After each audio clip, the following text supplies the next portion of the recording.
All over the world, millions of people and families are struggling with food insecurity and hunger. Currently in the US, about 11% of households are struggling with this issue. According to the USDA in 2018, 37.2 million people were living in food insecure homes. Having inadequate amounts of food can lead to a lot of negative outcomes, such as high stress, anxiety, mental disorders. It can often cause children to have learning disabilities, trouble in school, behavioral issues. It can even lead to things such as diabetes, weight gain, and obesity. Surprisingly, the food insecurity issue directly correlates with the significantly high obesity rates within our country. In this speech, I'm going to be talking about the issues of food insecurity in America, the causes and effects, how it relates to obesity, and what's being done and what can be done to help this issue.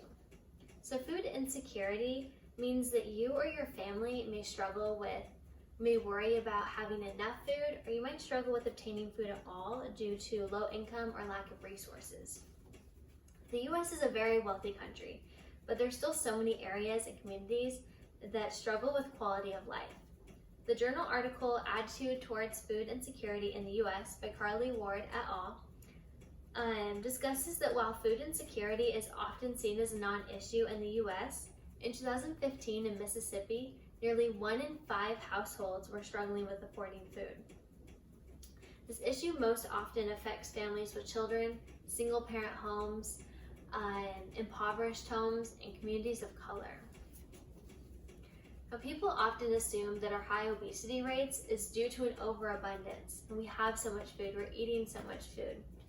But this isn't always the case.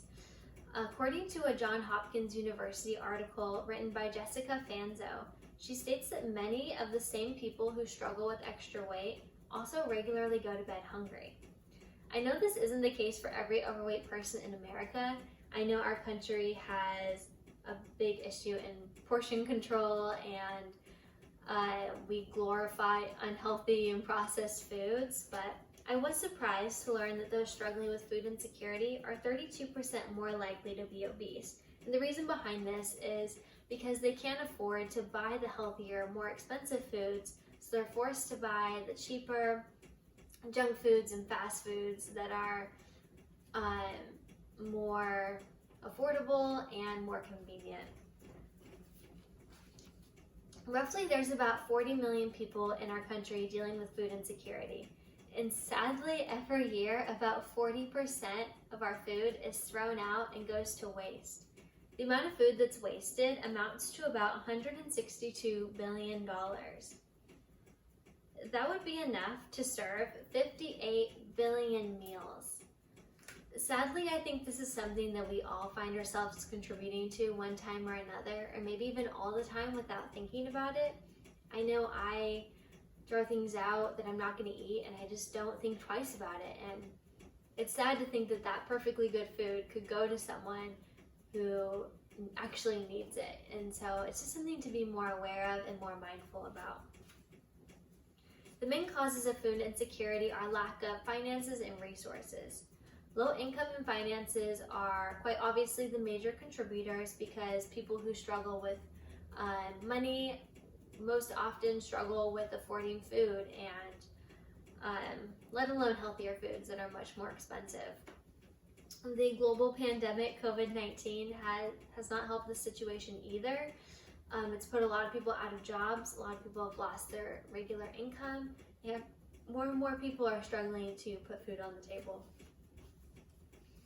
Also, a lot of low-income communities are set place in areas known as food deserts. And food deserts are places that have little to no access to grocery stores and supermarkets with fresh, high-quality produce and healthy foods. The journal article, The Grocery Gap, Who Has Access to Healthy Food and Why It Matters, by Sarah Truhaft and Allison Carpin, informs us that those who live in food deserts don't have grocery stores or farmers markets full of fresh and healthy foods, something that we take for granted all the time. Instead, they have an abundance of convenience stores and fast food restaurants, which sure are cheap and convenient, but also super unhealthy and fattening and not good foods to be eating all the time. Thankfully, there's a lot of programs working to help end hunger in America, and a lot of things that we can do as well. The government helps communities with food support programs such as the Supplemental Nutrition Assistance Program, known as SNAP, which is formerly known as food stamps, the National School Lunch Program, School Breakfast Program, and the Supplemental Women, Infants, and Children Nutrition Program. These are all super great ways to help hungry families, but they aren't always sufficient in meeting the entire family's needs. And a way that we can help with this is we can help by funding and supporting these programs so that they're able to help feed and help more people.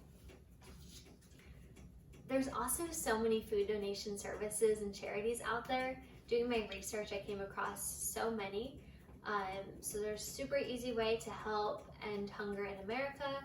If you're wanting to just help your community, just go online and search what's going on in your community. You can also get involved in your community centers. Churches and schools are always having food drives and different charity things going on, so you can easily look into that. Also donating your time at local food shelters. These are all super great ways to help out so many people. Lastly, another way we can help, and it's something that we can all do all the time, is just being mindful about our grocery shopping, what we're buying, making sure that we're only buying things that we're actually going to use, and then eating and using that food before we go and buy more food, just to help reduce our annual waste, and hopefully that food that isn't wasted can go to feed other people who need it. I went ahead and put some images together for you guys, just some graphs and charts for you.